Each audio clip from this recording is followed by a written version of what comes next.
Hi there, and welcome to another edition of the 1% Better podcast with your host, Rob O'Donoghue. Hello there, welcome to a Thursday release of the 1% Better podcast. You may only be checking this out on the Friday, so then nothing really different for you, or even on the Monday, still nothing different. But I'm releasing a day early this week, and probably for the next few weeks as I tweak release schedules for certain things coming up over the next few weeks, and said I'd go with a Thursday. So hopefully that is a little treat, a day earlier, and get you to the Friday even quicker. So last week's episode, Olive Loughnane, lots of good learnings for me as I listen back to it. I do listen back to them only to pick up some of the tips again, certainly not to listen to my own voice. A couple of things that stood out for me, if you haven't checked it out, was her take on saying she took the magic out of winning a world championship gold or going to the Olympics. I don't really think that's fair. I think there is some magic involved in getting to that event, to that absolute pinnacle of athletics. Certainly goal setting is key, and setting them into smaller chunks and breaking down the big goals to the smaller ones. So lots of good stuff out of it. Please do go back and check it out if you haven't listened to it, or just download it, have it there to check out. That was a great episode with Olive, so thanks for sharing your story. I'm continuing with the 1 Minute Mondays. This Monday, just gone, was number 5, and some potential new ideas with that going forward around guest contributors. Maybe some guests giving 1 Minute Monday tips rather than just me. Watch out for that, but check them out. They're on the video page on the website, or it's on YouTube under Rob of the Green as well. And yeah, some good tips there, things you can take away and apply in your own life. I mentioned the 864 show a couple of weeks ago. That's going well. I've started to edit a number of episodes there, and I'm excited about that. I've got some new intro music for that as well, which is a little bit different than the one on this, but looking forward to sharing that in a few weeks. One other thing I was hoping to do, and I probably said this a few times, but it all depends on timing and getting the right questions in, was to do kind of a solo show based on questions that you might have around the podcast, around how it's put together, around guests that I enjoy talking with. Pretty much wide open for whatever. So if you do have some questions that you'd like to submit and let me answer in an honest, very genuine way, I'll do my best. So maybe send some in. I have a bunch already. Send some more in. I might do a 15-20 minute show on that. It's something that podcasters do, I guess, and I'm more than happy to share some of that. I know people have got in touch with me over the last few weeks with the kind of pro bono coaching offer and talked about podcasting, how to put it together, what platforms to use. More than happy to share all of that if it's of interest or of value. So please do give me a shout. So email me. The links are on the website. There's a feedback page. All of those ways you can get in touch over the socials. Please do. I'd love to hear from you. And secondly, I do want to do a live show around about the time the 864 kicks off, or thereabouts. I'll record it. It's going to be 15 minutes as well. Use video. So I'll put that up on the site and put it up on YouTube. I'm working on a guest for that, and that should be good around the time of the 864 launch. So lots of good stuff there. Reminders, the GDPR newsletter update. If you haven't already subscribed to the newsletter, please do. You'll just have to check on that, a kind of check a checkbox to say you want to continue to get email notification, which I'd send out typically once a week. Also, I'm releasing the podcast a few days earlier, sometimes a week earlier, onto the Patreon page, just to have there. If anyone wants to listen to it in advance, they can sign up and subscribe, and I am going to be adding lots and lots more content on that. So really it'll build over time, and then if you do get on and subscribe, you'll be able to get the backlog of content that's going to be added there. So lots of good stuff there. Right, on to this week's guest, and I'm really delighted to introduce Martin Brennan. So Martin Brennan is Managing Director of Proactive Management, a company that he set up around about 30 years ago, focusing on the areas of training, coaching, facilitation, leadership, manager development, all areas that I have a huge passion for, things that I absolutely love to do in my own professional career, and have a huge interest in learning about others that do it. And I think that'll come across very quickly and clearly in the conversation that we had.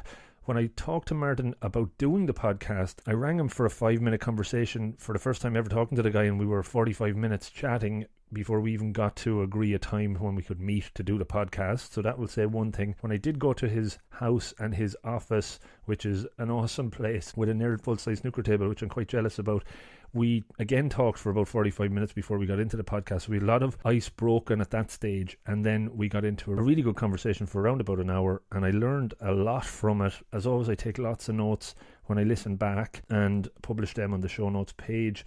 Check out that. There's kind of bullet points there. So many interesting stuff that Martin shared during his career, some learnings he's had. He's had some really good sayings or cliches. We talk about the power of cliches and coaching, self-improvement, the fear versus excitement, introvert versus extrovert. I was reading the book that Susan Cain put up around this time, so talked a bit about that. Putting the work in, listening, very important, and bringing presence and knowing that you don't always have the answers. So yeah, I was really excited to have the conversation, and I know we're going to have lots more conversations with Martin in the future because he's such a good guy. I've said a lot there. I shall take a breather. I shall leave it there, and I'm going to listen to this one again myself because it's really, really fun and enjoyable, and I hope you enjoy it too. Have a great weekend and a great week ahead. Thanks so much for listening. If you're enjoying it, please do subscribe, leave a rating or a review on iTunes. We got to number 9 in the charts actually this week, and just tell some other people about it. Share it in your network. All very important stuff. Thanks so much. Enjoy. I'm here with Martin Brennan, who is the Managing Director of Proactive Management, a company you set up about 27 or so years ago, Martin. Yeah, that's great, yeah. How fast did those 27 years go? Those 27 years went much faster than I thought. At the start, you were always worried about setting up the business, but like everything in life, it just whizzed along. Seems a short time in some ways, but looking back on it week by week, yeah, we did quite a bit. We've got a lot done. More to do. Absolutely, certainly more to do, but a lot done as well. Yeah. Definitely won't be stealing any Bertie. I heard it's the same as that after that. No, that was unplanned. Thanks for showing me around your office here. I'm extremely jealous, and it's more than an office. It's like, I don't know, what would you describe it as? You know, one guy I was working with, Mick O'Connor, and Mick says, if we're doing a session, I'll go down to your church. Right. And I was trying to get that old feeling in the place. Yeah. And not contrive, but just, I love old stuff. I love looking back in the old world. And I was just trying to get an old feeling, an old building. And as a result, I sometimes find that people can just relax that bit more or get in touch with themselves a bit more in an older setting. Yeah. So, an old, how would you put it? Haven is really what I'm trying to create. Very warm and kind of welcoming in that way as well. You know? I thank Fiona for that, because Fiona would have had the colours and put it together. Right. But as I say, what I was trying to create all the time is that I'm in this office more times than anybody. This is a coaching room, and I just wanted a nice space for myself as well. Yeah. But old, haven, old values, solid is what comes to mind. Cool. Core, are there kind of some of your core values? Yeah, they are. Without sort of saying it necessarily, but I think I have a hankering at times to look back. Maybe it's because I'm getting older, but I've always had this hankering to look back to older times, to steadier times, and I was trying to recreate that in the office as well. Yeah, it is. It's cool, and thank you. I'm highly jealous as well about the snooker table up there and your bookshelves. One thing about the bookshelves. So we talked before we started to record, and we were looking at some of the books, and I mentioned the book I'm reading at the moment about introversion, right? And when I think of introverts, I think of the Myers-Briggs psychometric test, the MBTI. Have you ever taken the Myers-Briggs yourself? I have taken the Myers-Briggs, yeah. In terms of, I think it was ENTJ. I think it was anyway. Right. But I would get a sense of definitely extroversion. Okay. And it's interesting. I didn't read that book you're talking about, but I came across one or two interviews about it. And I thought it was very courageous for somebody to look at the upside of being an introvert. Yeah. And I think sometimes introverts are always thinking, extroverts perhaps were not so good at it, so it was nice to get a challenge on the value of introverts. Yeah.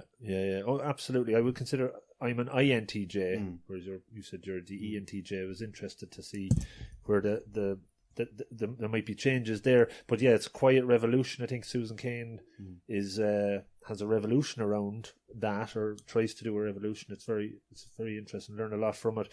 What would light you up most? What's the work that gives you the greatest energy, even in the different strands of your work that you do? I would say the work that would give me most energy is a group of people with a passion to try and achieve something. Right. It could be an offsite strategy, it could be a project, but I bounce best off energy. Right. I love when there's energy in the room, the bounce from it to be creates new energy for me, and it makes the day go round.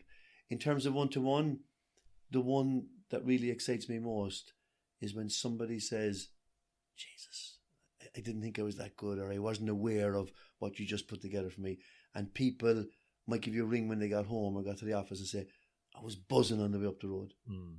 And you have to feel proud because you helped them to sort of not give it to them, they own that, but at least use your skills to remind them of what they had. Yeah. But putting it all together, a bunch of energetic folk trying to change the world with the right attitude, it's pretty cool.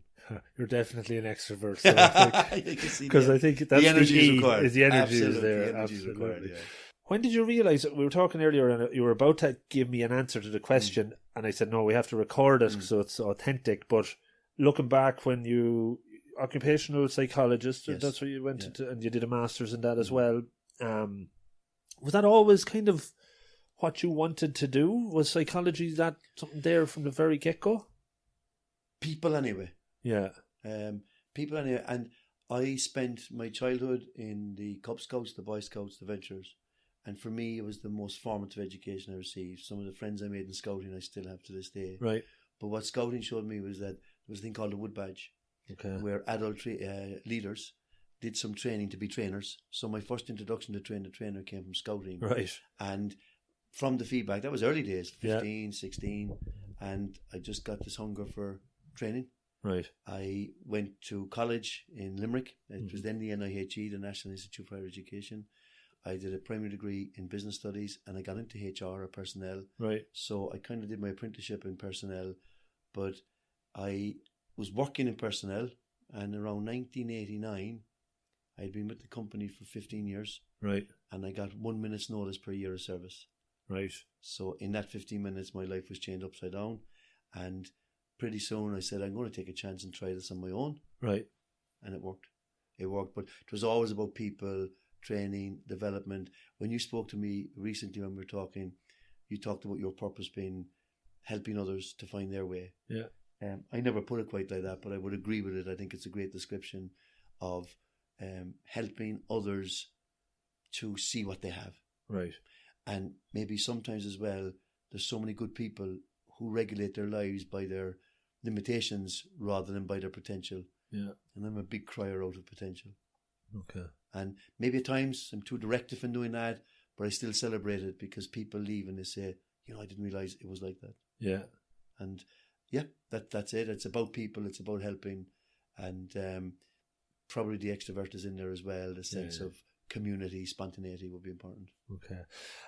What is interesting as well, you said coaching 27 years ago was a dark art, or it wasn't coaching as we know it today. Like when you were stepping out of the corporate environment and you were going to go out on your own, like what was it? How would you describe that? I think the dream was the same as anybody starting on their own. Yeah. As in, corporate life was getting into me and I didn't like it. You had to check so many things with people. If you wanted to get a company car, 17 people had to sign off on it, and it was just that kind of stuff. And what happened when I was made redundant, it kind of forced me into a situation to decide where would I like to take my life. Yeah. And that's when some of the people stuff I talked to you about came to the fore. Act of faith, bit of good fortune. Myself and Fiona worked together in getting the business going. And I quickly found that, something, most people who are successful, they're kind of nice people too. Right. That was very helpful. Okay. That was very helpful. So I took a chance, but I met a lot of people who were actually giving me a help along. And when I was working in their companies, they were the kind of folk who said, yeah, have a go. And if it worked out, they gave me more work and stuff like that. Right. But it was an interesting time. And I knew it was people, but it was knee-jerk. But it was knee-jerk based on, I got to go. Right. Fear, massive at the time, at the start, in the early days? To be honest, sometimes I come from a family of 14. Right. So somebody said to me recently, are you not retired yet? And I said, no, I'm always afraid in case I run out of money. Okay. And because I'd been that sort of a scene. Yeah. But fear, yeah. And the fear was funny. It was fear of... Can I go back one? There was an excitement as well, though. I think on balance, the excitement was better. Right. The excitement was greater. And the fear came then when you're suddenly going into... you've worked with one company for 15 years. Now you're going into other companies to talk to their MD or the HR, and you're bringing solutions. Yeah, there was fear.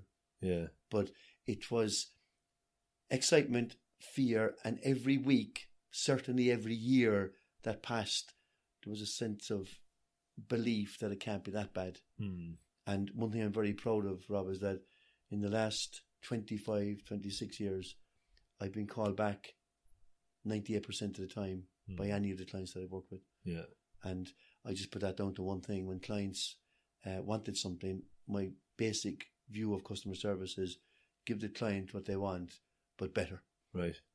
Yeah. And it served me well. That's a good metric, 98% to a success and rate. That's genuine. It's not sort of a BS answer or anything like that. I know. I can get it. Genuine Totally. Around selling, when you set up you went out on your own. There was setting up a company. Was that ever a plan? Did you have that on your kind of radar? No, it was self-employment first. So I was a sole trader for a number of years, and then we set up the but even being on your own, was that always kind of a plan? No, it was in part of my restlessness over the years. So yes, but it was never overtly put together as a plan. Right. But then when it happened and I took the chance, it's not the first time, and this is not the sound bravado, that I made the call and now I've got to put it right. So I'd advise people, if they're thinking about something and there's passion involved, don't wait too long. Right. So I was frightened outside of a corporate job, but I was alive. And alive and fearful and alive and kicking. But the fact is that by making the decision to go, I now had to make my life or my income happen, and that forced my hand to some degree. Sure. Whereas if you wait too long, you're waiting for the perfect moment and it's not there. Yeah, I hear you. Okay. I hear you. Selling is something I talk to people when they're going in the coaching world, peers that I have, and a lot of coaches fail because they can't sell themselves, or they might be the best coach in the world, but they just can't seal the deal, or was that anything you had trouble with it early on, or were you always able to we mentioned the extrovert. Again, I believe that I love what I do, but I'm doing it to make a living, and if I don't get enough money, I can't make a living. And I don't mean that in any acquisitive sense. So a couple of things I learned early: have a genuine sense of your value and trade with that in mind. Right. Okay. Number 2, when you're selling, ask for the business. Okay. And number 3, when you ask for the business, bring some of your conditions to the table as well as the company. Right. So I found with bigger companies, the likes of EMC or at the time, or Dell, you spoke to a guy in purchasing or maybe your sponsoring manager.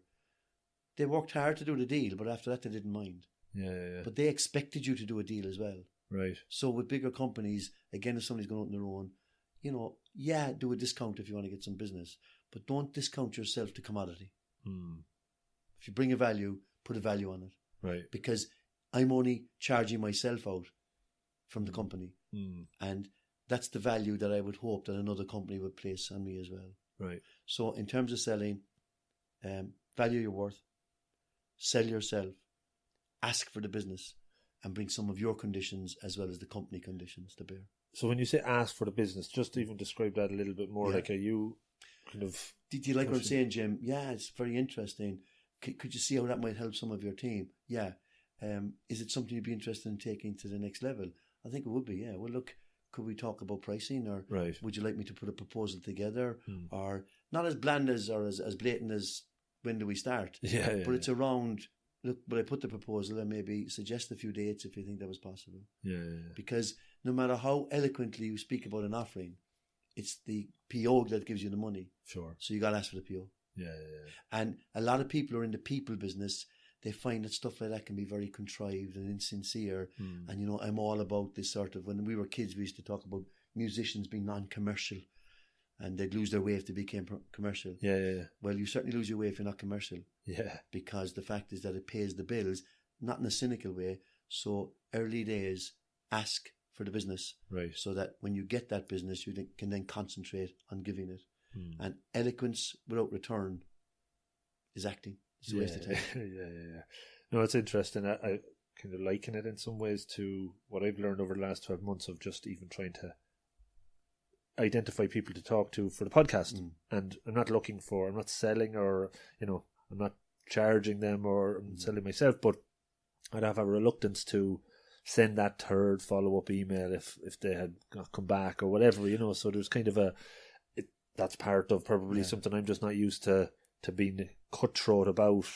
So there's just those sort of things, but I suppose everybody looks upon it differently, and I think maybe being that little bit more extroverted might help in that way. I suppose as well, the term cutthroat is interesting because it's not necessarily that way. Like if somebody comes in and selling you a washing machine, and you want value for money, and if the guy says it's 50 quid and the guy down the road says it's 500 quid, you kind of feel it's too good to be true. Yeah. So in that sense, it's not that it has to be 500 quid to sort of woo you into the sale, but 500 quid says something. It says something about value. Yeah.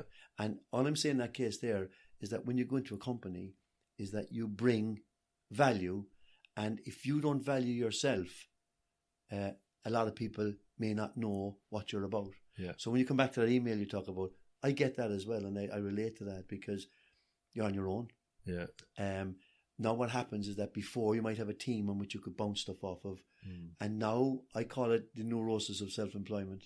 Right. If people don't come back to me after 3 days, they hate it, I'm not going to get the business, and suddenly you get a call 5 days later, I had the flu.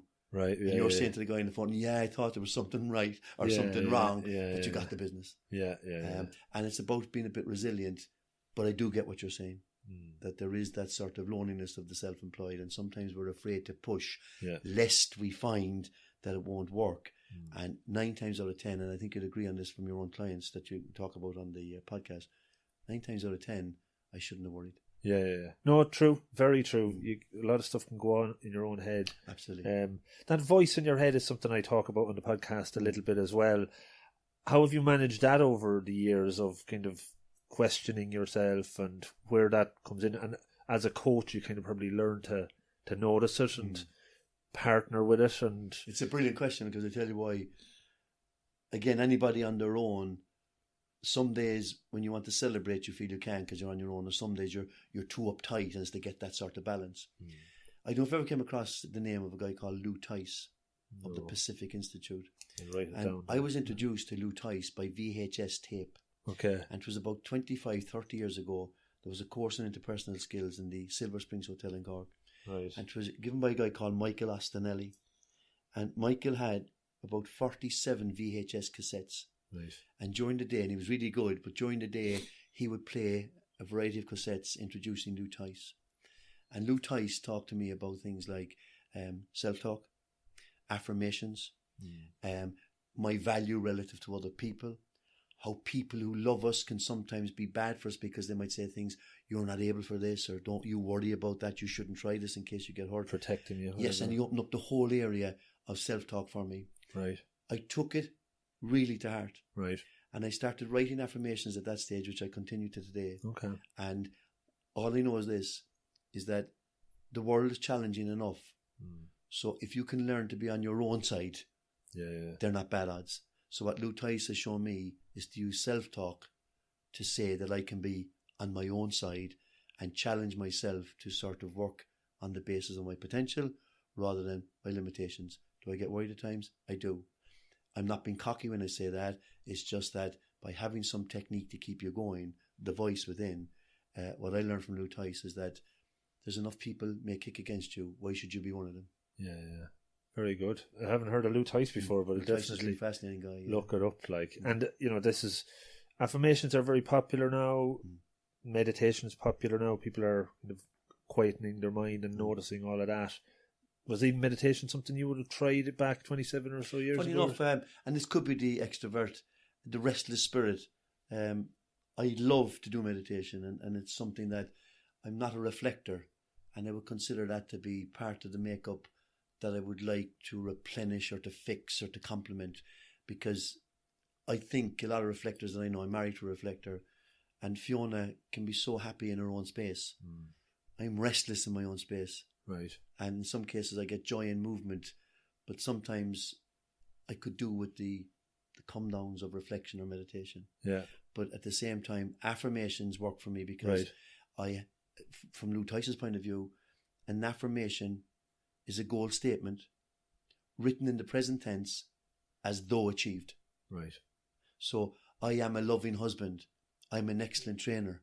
You're already people there, might right? say, yeah. People say, but you're not there yet. Yeah, but what happens is the brain moves you towards what you think about. Mm-hmm. So if you get something that's imaginative enough for the brain to visualize, write to yourself, talk to yourself, and let the brain do the work. And as it moves towards it, back to Lou Tice again, confirm that by saying that's just like me. Yeah. If you don't move towards it and you fail, accept the failure, but that's just not like me. Next time I'll get it right. Right. So now the brain can move towards future positive rather than worrying about past negative. Okay. Works for me. Yeah, no, it sounds like it does. Go back to the business. So when you started and you were in the early stages, was there one or two maybe standout moments where turning points maybe or breakthroughs in your journey that you said things have changed a little bit for me here? Now I'm really getting into my stride. Is there anything to some? The first one, unfortunately, was negative. Okay. I invested £14,500 sterling in a company in England. Right. And the company ran with the money. And was it in a coaching training? In a coaching training. Okay, right. And they took the money and they gave me nothing. And we went, as it turns out, to a Crown Court in Leicester, and I got £450 sterling back out of the 14.5 grand. And that was scary because we had put a lot of faith in this as being a potential business idea. So that was a standout negatively. And was that was early on? That was within a year of me starting. Right. And it was also a standout positively because it genuinely brought out the resilience in myself and Fiona. And genuinely, we cried, we worried. I borrowed the money. Yeah. Over a 5-year period. Right. It was gone after 6 months. Jesus. Now, some people say, why should you coach businesses when you made such a decision like that? I don't know. I made the decision. I thought well thought out. I did my homework, but they weren't baddies. They just went broke, and but they didn't handle it very well. Right. That was a standout moment. I worked with the IMI, the Irish Management Institute, and they'd introduced the Henley Diploma in Cork, and I became the local tutor. Okay. That was a really big standout, and I'll tell you why. Because I met people from companies like Waterford Crystal, Sensormatic, Apple. Right. And I was managing MBAs for about 20 people in these companies. Okay. But I also got sufficient contact to apply for business in those companies. And then what I did is I gradually moved away from the MBA and into the companies. That was genuine sense of serendipity. Right. And it was nice because I made a decision early days that I wanted to work with big companies. It's not taking from the dignity of small companies, and I work with a lot of small companies, but I wanted to work with a company where I would be genuinely and sufficiently fearful before I went in to make me practice and to make me do my preparation. Okay. That was number one. Number two, once you negotiated your fees, they always paid on time. Yeah. And number three, and typical example of EMC in their heyday, if you listened, you picked up a lot of learning for free. Right. So you go to EMC, in their heyday, they were about 4 years ahead of the universities. Yeah. So by listening in there, you were able to pick that up and transfer it to other clients. Yeah. And so in that sense, then I started working with companies like Borgash, Pfizer, EMC, Honeywell. And there were companies, as I say, the people in there were on their game. It forced me, for my reputation, to be on my game. And it just taught me a very, very valuable lesson. Every time I have a training session, and I've fulfilled this successfully since I started work on my own, on the night before the training session, if everything is not packed away, you've not done your job right. Right. It's packed away and you're ready, you're prepared. And for me, in the business that I'm in, whether it's coaching, facilitation, or training, preparation. Full stop. Okay. And that's the least compliment you could pay your client. Yeah. You're getting paid, so you got to turn up ready. It's a job as well as everything else. Sure. And these guys, it's just, the big companies are good. The other thing as well is that you learned a lot about conflict and feedback. Yeah. Because when you went into these companies, you had multicultural organisations. Mm-hmm. I mean, some of the companies I worked with first would be all Irish. Then you go into EMC, suddenly there's 2 cultures, 3, 4, 20, 27. Yeah. And 1, you learned a bit about feedback and culture.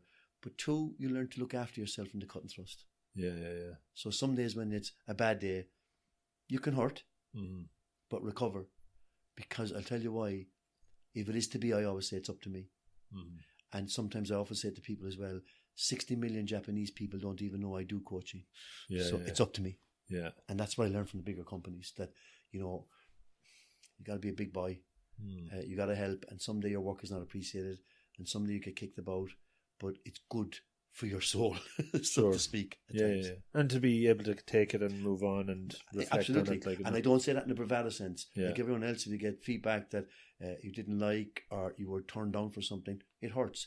For me, the hurt is not the problem, nor is the feedback, not even the problem. It's the measure of the person is recovery. When you were coaching and training leaders, I suppose, do you ever see emerging patterns from the types of leaders or folks you were coaching that were similar across the board, or was there differences? I think there's always differences because INTJ, ENTJ, there will be different types. The one thing I feel that people have in common is that successful people seem to value coaching more than unsuccessful people. Mm-hmm. Successful people value feedback more than unsuccessful people. Yeah.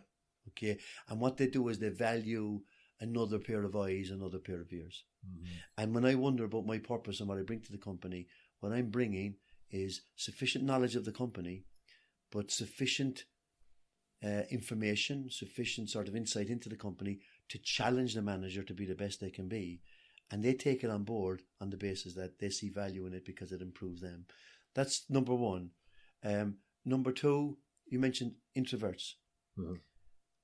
In a lot of cases, I would love to meet that person who wrote that book and say that the great thing about that book was that it's getting introverts to blow their trumpet. Mm-hmm.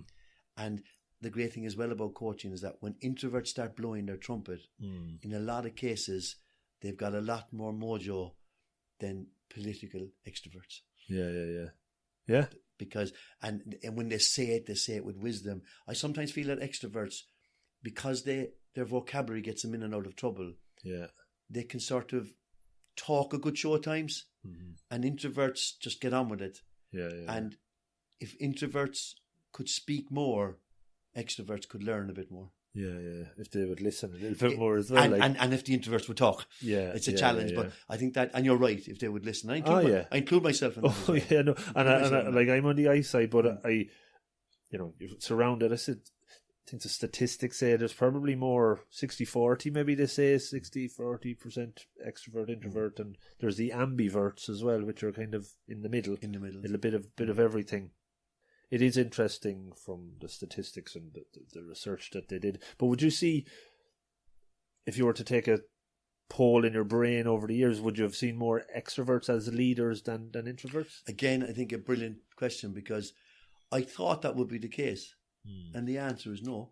Right. I've seen quiet leaders, reflective leaders, theoretical leaders, extrovert leaders, Irish leaders, Polish leaders. And in a lot of cases, some people, extroverts who have failed for the very point you mentioned. They didn't listen. Some introverts who failed didn't communicate. And in a lot of cases, the reason they fail is that the style that they had was circumstantially not suitable to the company or to the position that they held at that time. But there's no doubt about it, there are as many leaders as there are styles. Endless. Over the years, how has your, I suppose, style developed, and are there approaches that you adopted that you kind of leverage more than others, or your favoured ones? Or I think when I started first, I was 35 when I started on my own. Okay. And I felt that it was necessary to prove to my clients that I knew a lot. Okay. So from that angle, the efforts were about showing what I've done and showing what I know. And I felt that if there was a training session or a coaching session, that I had to have all the answers. So that was then. Now, I'm 63 in March. I think the differences would be, one, harnessing the energy of other people and giving them credit for it is one. Number two, not having the answers, but I would still maintain an energy to get the answer. And three, I suppose the difference now is that when you engage with people and listen, you just get a sense that, wow, the guy or girl I'm talking to here has so much to offer And it's by listening to that I get my next questions. Rather than 15, 20 years ago, I had to have it all so smart and smarmy and keep it going. I was doing the best I could. But I think what I would bring now is that, one, people have the wisdom within. Your job is to bring it out. Okay. And two, this might sound funny, but I encourage people to make up their own cliches rather than have cliches from famous people. And the more you listen to people, a lot of people have some wonderful cliches. So the biggest difference, I would say, Rob, is that listening better and putting faith in the experience and wisdom of the person that you're coaching to prompt the next question and to help them on their journey. I don't know if that comes over. No, it does. That's what I think would be the big difference. It's funny, the quote, the cliche thing. One of my big bugbears, I'm on Twitter a good bit, try to tweet a lot, but every day you see people putting in quotes from, I don't know, Winston Churchill or whatever, and it's I would say a lot of the time they probably have something that's they say themselves that they say regularly that is more impactful to them and profound. Yeah. I know it comes up, but I was doing a program on leadership recently, and we were talking about what makes a good leader.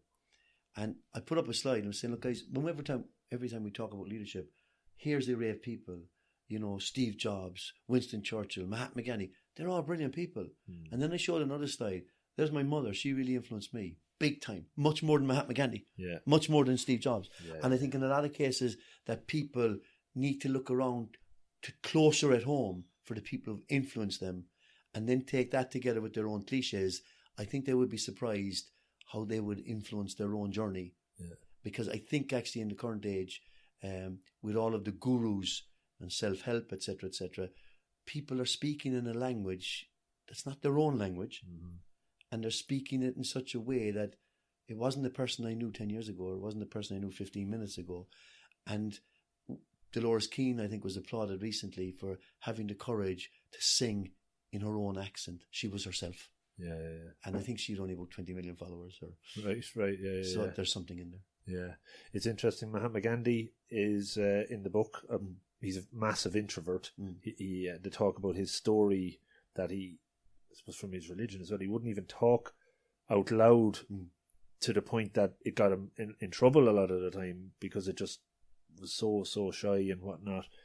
And he was such an influential leader because when he did talk, I suppose people would actually listen. Do you think what you might have been doing more so 20 years ago was mentoring than as much as coaching, because the way it's evolved so much? Yeah, it could have come out as mentoring. It was probably my style. I think you're right. It was probably my style that meant for giving solutions rather than helping people to come to solutions. Okay. And that didn't change overnight. I mean, and a lot of people were happy that I could give them solutions. Absolutely. And I was happy enough as well. But the missing piece was the meaningfulness of the interaction, or people going away feeling that, something, Martin helped me to convert my strength and my thoughts into my solutions. And that's different to Martin saying, here, adjust that to your style and you'll be fine. It's interesting, isn't it? Like, before I kind of got on the coaching journey, really understanding the difference between the two wasn't that clear to me. And you still hear it all the time, people conflicting the terms in some ways between the difference. I think there's still, and I would still mentor. Because if you take somebody of your experience, and we talked about Bob Savage earlier, so myself, yourself and Bob Savage are in the room here, well then it's obviously going to be more discussion, conversation, and perhaps a wee bit of coaching from each of us to each other. But you take a young supervisor of 22 years of age, in a lot of cases, you don't need to ask him questions to reflect on where he's going. He needs help. And it's a mentoring one around conflict, motivation. So in some cases, mentoring will always, in my view, be part of my work. But now that I'm a bit older and hopefully a bit wiser, it's to know when to use it. I'm becoming better. That's experience as well.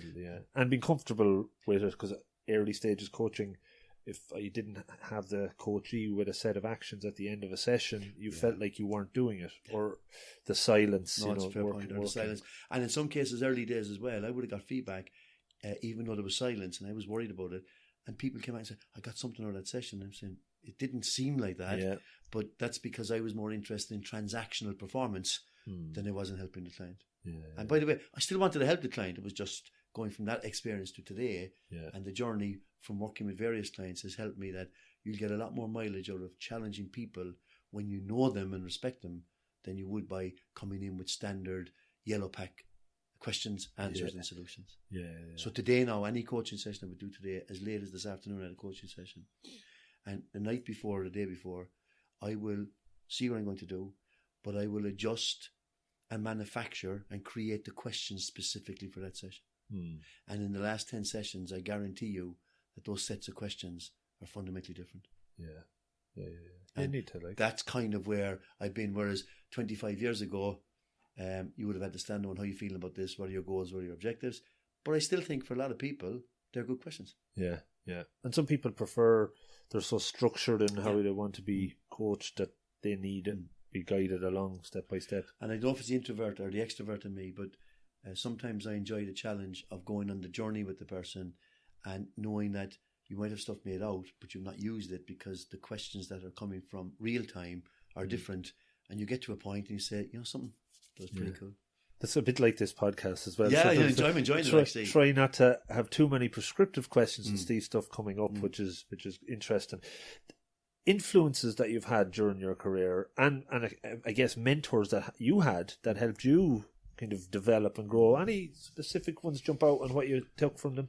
I mentioned to you ago about leadership, and I mentioned my mother. I come from a family of 14, and yet I remember saying to Mammy one day, "Ma'am, do you love me?" I was about 8 or 9. I was sitting on by the fire. It's about 20 past 12 night time. And I remember she said, "I love you all." Right. And she had this personal relationship with each of us. Okay. And she challenged each of us. And one of the best bits of advice I got from her was that if you don't want to lose something, don't risk it. Right. Okay. And she also would say to me over the years, you can tell people that you love them, but it's probably best that you show them. Okay. And so she was practical in that sort of sense. So my practicality and solution base I would have got from my mother. Okay. Johnny, my brother, Johnny died about 3 years ago. Right. Really lousy because he was just retired and he died soon afterwards. He was a brilliant trainer. Thank you. He was a brilliant trainer, brilliant coach. Right. And myself and Johnny would have swapped a lot over. We fought over the years as well about clients and bits and pieces because we're in the same business. But we definitely had an alignment, and I would have picked up a lot. What I liked about Johnny's style, unlike mine, Johnny was kind of pastoral in his style. Right. Whereas I tend to be more direct in my style. But in my reflective moments, I could see a lot of what he was doing I could use to supplement what I was doing. In terms of Lou Tice, I happened to meet him by VHS. He died last year, so I never get to meet him. Did he ever come to Cork? No, he could have been in Ireland, but I didn't meet him, and I have a lot of his tapes and a lot of his books, and I'm just blown away with the guy. Wow. He did a lot of work with prisoners and communities, right? And you know, some of the techniques that he had, he would talk about parents. And parents in their child's mind are the biggest wizards in the world. And he defined a wizard as a who said so of the highest order. Right. Daddy said, that's who said. And he said, such a responsibility when it comes to coaching our kids that you must appreciate that you're the biggest person in that person's life. So be careful what you say to them. Yeah. And another great technique I picked up from Lou Tice, if you ever want to energize yourself and you're going into a meeting, he called it flip back, flip forward. Right. So you go to a time, back to the visualization of the brain and the imagination, go to a time when you really felt brilliant, passed an exam, played a game of football, won a game or whatever, and go in there and say, how am I feeling now? Visualize it. Yeah. How am I feeling now? Who's around me? What sense of joy do I get? What sense of high do I get? And when you're finished with it all, open your eyes and now just flip it forward to the present situation. Yeah. And go into your meeting or whatever, because the brain will now have given you the happy drug, so to speak, to get you going. Fantastic technique. Right. Flip back, flip forward. Okay. He was a quiet man, but loved him. Wow. Loved him, really brilliant. Anybody else? I would have to say that in EMC or Delhi EMC, myself and Bob Savage have been friends since there was 10, 20, about 80 people working in the company. Right. Okay. And we've challenged each other. We've coached each other. Yeah. And I like what Bob is. I like who he is. And I think he's a very genuine leader.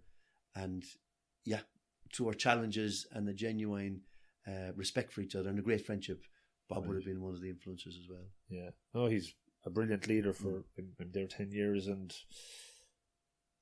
he's done so much for the organisation and continues to do so, you know. Undoubtedly. So, it's a good call out. I love to think about or talk about intuition. And for me, I try to tap into it a lot. I think last year I tried to decide everything based on intuition for a month or so. I don't know how that worked out. But and then there's the whole logical brain versus the intuition around decision making. How does that come into your own process, or is it something you tap into much? Yes. If you look at my learning style, you know, Honey's learning style, I'd be reasonably low on reflector. I've learned to be a good theorist because the facts are important, but I'd be a very strong activist pragmatist. Not surprised being the extrovert. Right. But intuition comes in the sense of when you're working with people, one is to challenge first impression. Yeah. And you know, when I'm working with folk, as we're sitting here talking, and you get into the person, so to speak, you can actually see their face in about 15 different ways over a 5-hour session. And that intuition gives you a sense of who they are and what they're about. And when I'm describing people after a session, it's generally an intuitive description based on what we've gone through. So it's not a format that I'd use. There's an intuition. And I think my intuition has served me well. Yeah. It's got me not into big trouble at times, but my mum used to say to me before, I was very good at talking myself out of trouble. And she paused, trouble which I talked myself into in the first place. Right. But I think intuition, we all have it. I think the dangerous part for an extrovert with intuition is we probably jump before checking it. The danger for an introvert with intuition is they won't try it in time. Yeah. That would be the sense I get. Yeah. Is there a part for it? Absolutely. Yeah. Absolutely. And I think a lot of people work that we do in coaching, you, myself, other people, a lot of it is based on a hunch. Will I ask this question? And you ask the question, and suddenly a whole session has gone from ordinary to extraordinary. Yeah. And that was intuition.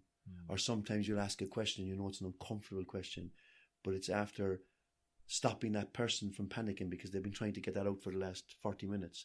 You didn't know that, but the intuitive question was right. So, yeah, I'm a fan. Yeah.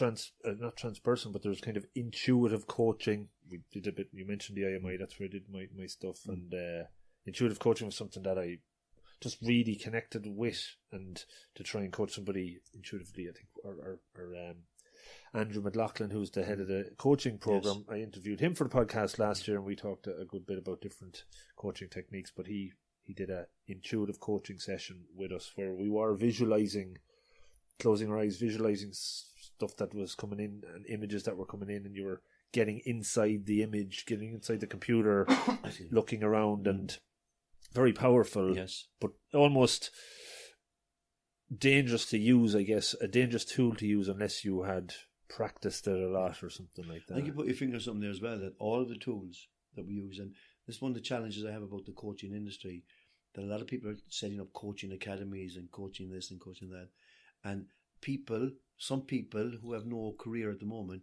I'll try coaching. They don't have a vocation. They're not passionate about it.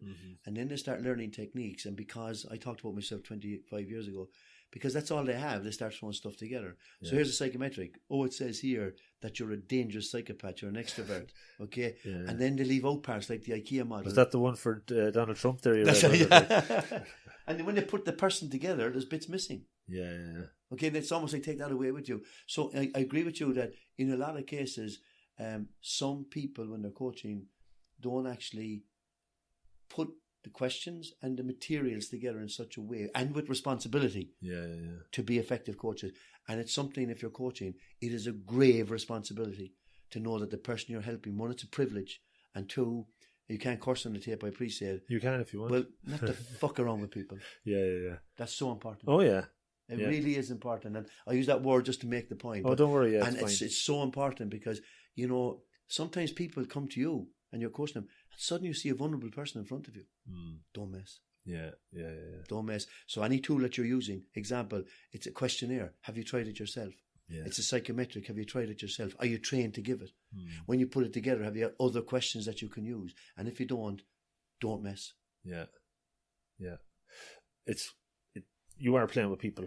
Absolutely. You know, and the amount of people who are vulnerable when they come to you as well. Of course. They want support and help. And sometimes you forget that you are the haven, as I say here, and they've come to you for help. And if you create a situation where they feel secure, your responsibility has gone up more. Yeah.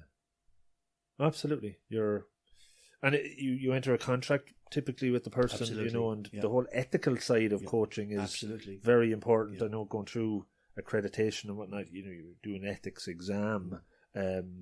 Where I suppose in your engagement with people, do you bring ethics into the clarification at the start? At the very start, yeah. And what I do is I outline what my model of coaching is and call it personal development. I want to take a stock and I just relate to people and say, look, generally it's about stock taking. Right. I have two stanchions. One is awareness and the other is responsibility. And the third, I said two, here's the third, typical Irish, is measurement. Right. So I'm going to work with you around to help you to become aware. Some you may be already aware of, and hopefully between the two of us there's more. Converting that awareness into responsibility, or to quote Tice, ability to respond. Right. Okay? Yeah. And then we measure results to see that you're going in the right direction. And then back to awareness again, learning from failure and learning from success on those areas. Yeah. And I would talk about my questioning style. I would say to people that, look, I'm taking you on a journey. If there's any question that you're uncomfortable with, you do not have to explain to me why you're uncomfortable. We can just stop. If there's any lane you want to go down, invite, and we'll go down there as well. Yeah. Confidentiality from the very start. Yeah. And I can say with certainty that at least 2 occasions in my career where I wasn't paid invoices because the company wanted feedback on the sessions and I couldn't give them. Right. But what I do in some cases is that I will create a contract. Say you're working for Bob, we're coaching. I might say to you, one, would you go back to Bob? If there's anything you'd like me to clarify, let me know. With your permission, I'll go back. Sure. And even if you said by email that there was a permission, I'd still ring you to say, look, are you okay with that? Yeah. That's the next most important principle or ethic, that confidentiality. If you have a safe house and people share stuff with you, it's a tremendous compliment. Don't mess with it. Yeah, absolutely. Don't mess with it. I reckon in trust that it could go from a scale, in your trustworthy scales, you could go from 1 to 10,527. And if you lose it at 27, you don't go to 28, you start again. Yeah. That's a big, big, big risk. As my mammy said, if you don't want to lose it, don't risk it. So would you be, when you talk about risk, sometimes people are risk averse or calculated risk? Yeah, I suppose when I was talking about in coaching, I remember doing the egg talk for Aid On. But risking stuff, for example, risking their reputation by taking a chance. Risking the company by doing something dodgy. Okay, risking a relationship because you're doing something inappropriate. And if you ever look at a case like this, people are always boo-hooing at the end. Well, why did you go there? You've lost it. Yeah. And you feel pain, and it's horrible. But the thing is, rather than trying to manage the pain, the real challenge that I took from my mother is, don't risk it. Because life's history will say the one thing that will happen, you will regret. That's not, by the way, being risk averse. No. You know, I would work with some people who have been coached around decision making, they're risk averse, or around company challenges, they could be risk averse. That's something you can coach out. I suppose the risk my mother was talking about is that live by your values, and if you don't be surprised if you get the result that was different to your values. Yeah, I hear you. On values, I think I mentioned it probably a few times in this show in the past. I love exercises on how people can identify what their core values are, and have a few different ones. Is there any one or two tools that you use that somebody listening could potentially play? And I don't want to give away tools. No, fine. I'm happy to share tools anyway. But it's also more, I don't want people to think that they can use it on themselves and that could be not positive. But the way I would help, and the exercise that comes to mind here is that if you're helping somebody to create a value proposition or a vision statement, well, the first thing you say is, look at your strength. Use your strength and challenge them with your values. And with that challenge, what kind of a world can you create? Because somebody could have a strength of making money, but if they're dishonest, they can rob banks. Whereas if they're honest, they can challenge their own strength in that area to use it in the right way. Right. So where I would help people to identify values, talk to your parents. Right. Talk to your friends. Yeah. Write down 4 or 5 words that would describe me that I learned from the people I love. Mm-hmm. They're probably in formative years, and they'll probably serve you well. Mm-hmm. And that's why people can mention, you said it a while ago, your core values. Mm-hmm. Okay? People can mention those values because they remember them, but they can't remember company values because there's some gobbledygook that's put up on the board. Mm. So, from home, friends, another great technique is this. Ask 3 people what they think of you. Yeah.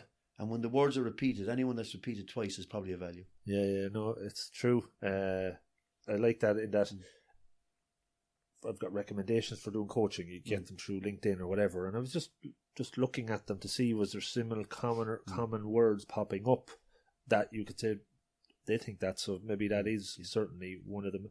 Another time I was coaching somebody and I said, ask your wife what she thinks your core values might be, because they know you best, And sometimes I think it trips people up sometimes when they think value. They get paralysed with trying to figure out what they are. And it's just a driver. I mean, the reticular activating system in the brain would probably be the best checker of values, because that's the thing that will make you do stuff or not do stuff, and that's value driven. Yeah. Okay. And the other interest when you talk about your wife, in a lot of coaching, I would say to people, you're not doing well at work because, or you're worried about X. What does your wife say? Or husband, or partner, girlfriend, boyfriend? And as you're so right, they're so close. He thinks that I'm being stupid. She thinks that I should push more. And I would say to folk, chances are they're right. Yeah, they know you best. Chances are they're right. I remember doing a course one time where we were using Thomas Kilman, the conflict styles. Right. And I came in and I was saying to the guys on the second day, well, lads, did you have some time to reflect on the notes last night? And this guy, a real Cork guy, picks up the notes of the Thomas Kilman graph. And he said, come here. I showed that to my old doll last night. She said, I could have told you that for nothing. And people do know the people they're living with. And it's a good aid for coaching. Yeah. Can I add something there as well in coaching? That in a lot of cases when people are coaching, I'd always advise them at the start of the session to tell their wives or husbands.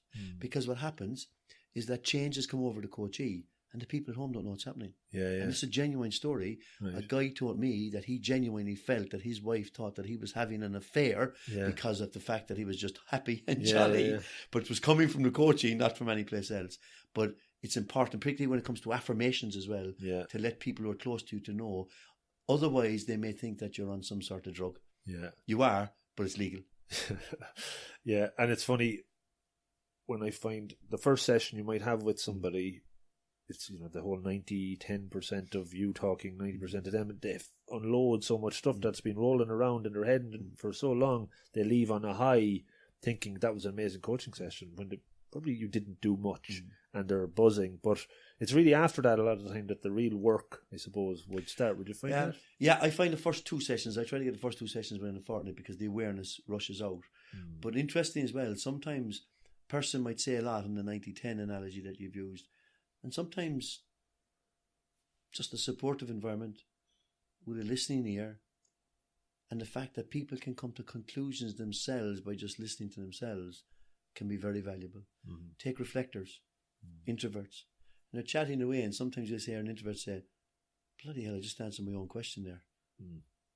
And extroverts tend to, I feel, they'll enjoy the talking, but they don't listen to themselves as much as reflectors do. And so sometimes an hour leaving a reflector talk can be more than therapeutic. That they can actually get a lot from the session, 1, by unloading, but 2, by making sense from their inner listening to say, that's interesting. I have something here, I have something there. And then what happens is you get nuggets from there. Probably find within the first 2 or 3 hours, you probably have a sense of where the 5 sessions are going to go anyway. You mentioned measuring as one of the kind of 3... It's a difficult thing to measure success in a coaching environment. I guess every engagement is somewhat different. Is there anything common that you see? Is it subjective in lots of ways? It is subjective, but it's still valid. Some of it is subjective and still valid. Let's take the objective quantitative pieces. I'm going to make 2 presentations. I made them. Yeah. I'm going to do performance reviews at Christmas. I've done them. I'm going to get 5 meetings with my one-to-ones for my staff. I've done them. So they're all quantitative and they make sense. Okay. Yeah. I'm going to have a discussion with my boss. I'm going to try to be a better parent. They're all measurable. Sure. But then there are other ones which, even though they're subjective, still make sense. I feel a bit lighter in myself. It's a measure. Yeah. Because the opposite of that is a bit heavier. Yeah. Okay. my wife or someone at work says that I've jollied up a bit. So whilst they're subjective, they're still good measures. And sometimes I find with training in a company, people say, the training didn't work. And I'd say, hang on a second, guys. The training did its piece. Yeah. So you asked us to do a team building course to help you in your company's challenge towards strategic change. We did a team building. Did you use it? Yeah. So a lot of subject stuff can still be very valid. You need a blend of two. And feedback from the coachee is important. How do you feel? I feel pretty good. Did anybody give you that feedback? No, but I know I'm getting there. Right. Yeah. And that's as good a starting place as any. Yeah. I'm not hung up as long as the person can see genuine movement from A to B. The big challenge, I think, in measuring, one is in sustaining movement, and two is in getting marginal change when you've got to a certain point of view. Yeah. But what I tend to do, excuse me, is I make out a matrix for each goal. Yeah. And we have a score of 1 to 10. So every time we meet, where are you today? I think I'm at about 6, 7. So at least you're getting a sense of up or down. Yeah. And that measures progress. If you add to that some of the quantitative stuff, I think you'll get a good sense of the impact of coaching. Yeah, no, obviously I'm sold on it. But I guess sometimes organisations are metrics driven and, need a bit of that backed up. And can I just say as well, sorry for cutting across you, Rob, but sometimes if you agree with the company, like Jim is a very good guy, but he needs to work on his communication skills and he needs to work on doing better meetings. Now, they're very describable, metric-driven goals. Yeah. So if you get feedback from the boss in 2 months' time to say the meetings are going well, get off the stage, you've done a good job. Yeah. No, I hear you. I'm conscious of time. We're 55 minutes in. This does go quick. I'm enjoying it, obviously. Thank you, I'll just wrap up with a few short ones. Mm-hmm. What's a typical day like for you now, or is there a typical day, or even a week? You have different strands going on. Just to maybe. Yeah, a typical day would be a typical week. Quickly, maybe 1 or 2 days of coaching. That could be from 9 until 2 o'clock. Okay, a half-day session with a company, or sometimes it could be 2 days coaching and a 2-day session with a company. Generally speaking, a typical week, I'd like to be in the office on Monday if I can. Strangely enough, it's not good for life balance, you might say, but I come to the office every Sunday night for an hour to crank up the machines, so to speak. Monday in the office, getting ready or preparing reports from coaching sessions last week, and then maybe about 3 full days head on, and that'll be the typical week. Cool. And then in the evenings, just catching up in bits and pieces. But no, it's a job. Yeah. It's a job, and it needs your time. It needs your time and effort and energy. And when I say that it pays the bills, I don't mean that in a cynical way. It's like all jobs. You got to go to work for a return. Therefore, you got to be at work as well. Yeah. As you're your own boss in lots of ways, like, how do you hold yourself accountable? Do you have challenges sometimes with that being your own boss? Even though I'm an extrovert, and sometimes as well, extroverts, we can be flighty. Fiona would say to me sometimes, I'm going out to cut the grass, and as I'm about to cut the grass, I see another butterfly, and I follow the butterfly. That's how I'm made at times. Yeah. But I'm really disciplined when it comes to my work. Right. I do a report after every coaching session. Not a lot of coaches offer that. Yeah. And in some cases, you give back to the coachee? Sometimes the coachee, it could be a 1,200-word report. Okay. And it's written. It's not sort of any template. It's written on the experience that I've had. So I'm really disciplined. There's no reports outstanding for this week. All my reports for last week are done. Right. I'd be disciplined in things like preparing with great zeal, timekeeping to turn up for my gigs, so to speak. Sure. I'd be very professional, and just driving the business on. You have to be, if you're self-employed, you don't get a second chance. You've got to have a passion, but you've also got to have a discipline. Otherwise, you would probably work too hard for some clients, not work at all for others. But it's a professional offer. Therefore, you need a professional practice and approach. Yeah. And that discipline served me well. And, it's probably the only time I'm saying in that term in the interview, a boast, my discipline is good. Yeah. And self-employment needs discipline. Yeah. And that's not a boast. Like, I think it's essential. It is essential. Yeah. And it's a great thing to have. Would you have noticed your discipline different as self-employed as it was when you were working? Oh God, yeah. It's just different because, the downside, I think I have a record in the last couple of years of getting sick at Easter holidays and Christmas holidays because you hold on for the holidays so it doesn't affect your routine, so to speak. Right. That's not good. Yeah. Other disciplines like commitment to your client, commitment to giving your best.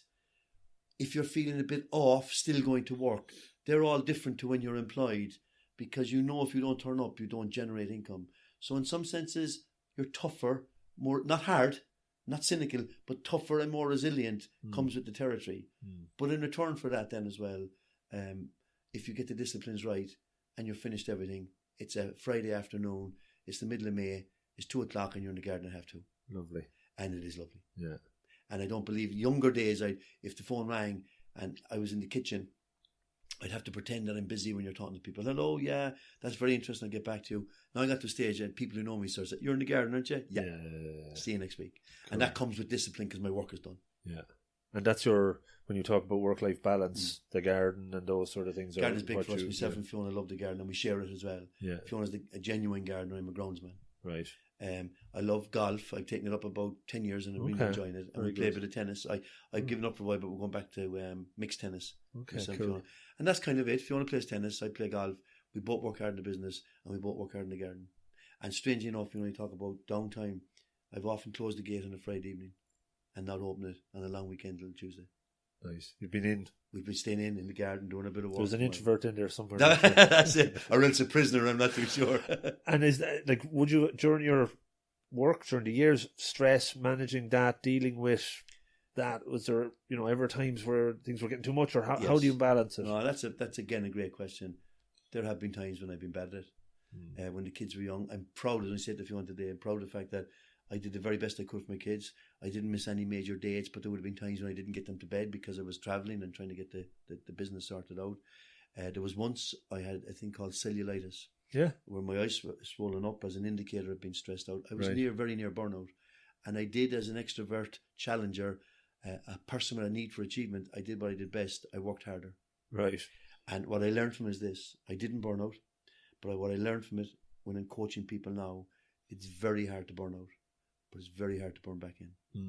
I'll never forget that time. I was scared. Anxiety attack, it just blew me away. Right. It was from just working too hard.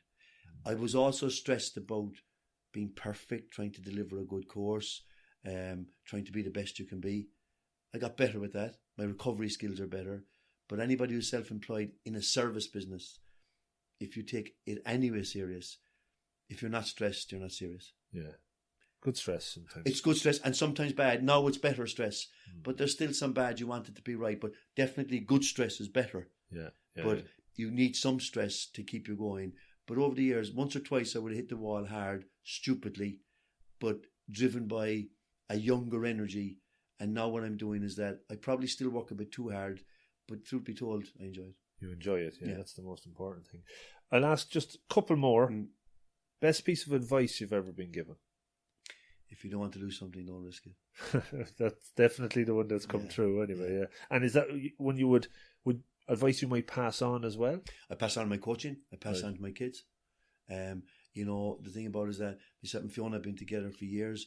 We're married, I think, is it 1980, so 30, 35, 36, 37 years. And, we love each other. I love Fiona, and I hope that doesn't sound soppy, but the thing is that why would you risk that? Yeah. And that's what I mean by it. Or family values, or your business, or your reputation. Don't mess with it, and all will be okay. When you think of success, what comes to mind, or how would you define success? Couple of words come to mind: freedom, helping people, being able to make a decision for yourself without 7 people deciding that you can make it or not. And I would have to say as well, when you're working hard, a lifestyle that goes with the rewards. And I think it'd be corny of me not to mention that. I mean, if you work hard, there's generally speaking, pound for pound, you might earn less money than being in a job. Yeah. But because you're using your money in a different way, I think you can use it in your lifestyle, and your work can be part of your lifestyle as well. They'd be the kind of words that would come to mind. Main one, freedom. Freedom is a good word. Yeah. Last one, going back to where we started, looking at your bookshelf upstairs, I took a picture of it, and probably will try and buy a few that I'm missing. Yeah. But is there 1 or 2 books that have had a profound impact on you over the years? Yeah, one obviously would be Tice. Lou again. But I come back to another one, Eric Byrne, Games People Play. Eric Byrne. I'm a fan of transaction analysis, and I use transaction analysis in my work. I did my master's thesis on using TA for negotiations training. Okay. And there was another great book, and I'm sorry I can't remember the author, but it's about the 40 laws or the 48 laws of power. Oh, yeah. And I love it. I've listened to the I really audio love book. it because it's quite practical, and at the same time, I find in organisations you've got to understand about power. Right. Because politics and power are a big part of it. They'd be kind of it, but Eric Byrne would be way up there. Last book, if I may. Yeah, please. A guy called, I think it was Eben Armstrong. If not, we can change it for any future. I'll put links in anyway. Yeah. But it was evidence that God exists, and this was a neurosurgeon who died. And he had an NDE. Eben Alexander. He had a near-death experience in it, is it? Eben Alexander, and he wrote the account, and it was just fascinating, and it worked for me. And the fact I loved it is that he was a self-confessed atheist, you could say, or a self-confessed scientist. Yeah. And he saw things that changed his mind. But it wasn't a religious book, and it was just lovely, but it worked for me. The thing I love is book recommendations. I always put a list up after, and when there's so much good stuff Definitely, to read. even Alexander's that guy's name. Yeah. Eric Byrne. Yeah. And Lou Tice. We'll end it on Lou Tice. Martin, thanks so much for taking the time out. Same here, Rob. I enjoyed it very much. I enjoyed the listening and learning, and hopefully there's some good stuff that others can take from the hour that we've shared. Really enjoyed it. Thank you. Thank you. How was that? Did you enjoy it? I hope so. If you did, please like, share, and do all that other good stuff that only takes a second on social media but means an awful lot to me as it spreads the reach. You can get the details from the show in the show notes on the website robofthegreen.ie. In there you can share the show out with others. I really just want to touch on 3 other quick things. 1, feedback. I learned so much from it. Without it, I can't improve. Please give me a bit of feedback, positive, negative, constructive. Would you recommend a book? Do you have any other ideas for guests? How about more video? Let me know what you want and I can make it happen. I will try. That's number 1. Number 2, sharing is caring. This year I'm making more of an effort to try and expand the reach. Facebook, there's a page and there's a group. The 1% Better community on Facebook is where I really hope new listeners go to, share ideas, comments, in general things that they could help others with. That's what it's there for. Follow me on Spreaker.com, that's the new host. I'm on Twitter, growing not exponentially at all, but slowly, so please follow there. I'm on Instagram, all of these are at Rob of the Green. LinkedIn, Rob O'Donoghue. Get in touch, would love to hear from you. Number 3 is about support. So I'm offering a few hours a month, pro bono, free coaching to those that can't afford it, that need some coaching, that want some coaching. If you go to the website, the support page, click on the pro bono link. On the flip side of that, where you guys can support me, go to patreon.com, the Rob of the Green page. You can make a donation there. You can get access to exclusive content, which I'm adding all the time. That would be awesome. Anything you contribute will go back into the show to make it better, make it more than 1% better. Also, there's the option to buy one of those books that were recommended through the website, which will bring you to Amazon, which will get you the normal links, which will get you the books at the normal price, but supposedly Amazon will give the show a small donation every time a book is purchased, or anything for that matter, which is great. So finally, I just wanted to say thanks so much for listening. I know it's difficult to make improvements, to push things forward, to get outside your comfort zone. I'm trying to do it all the time. I hope that every listen and every show and every guest that is on gives you something to take away that you could apply, adopt and adapt into your own life to create a new habit, to make something better. Don't overreach. Small improvements, 1% is enough. And thank yourself for making the time to listen to the show. It shows you're interested in learning, improving, and getting better, even if it's just 1% at a time. Have a great day and good luck.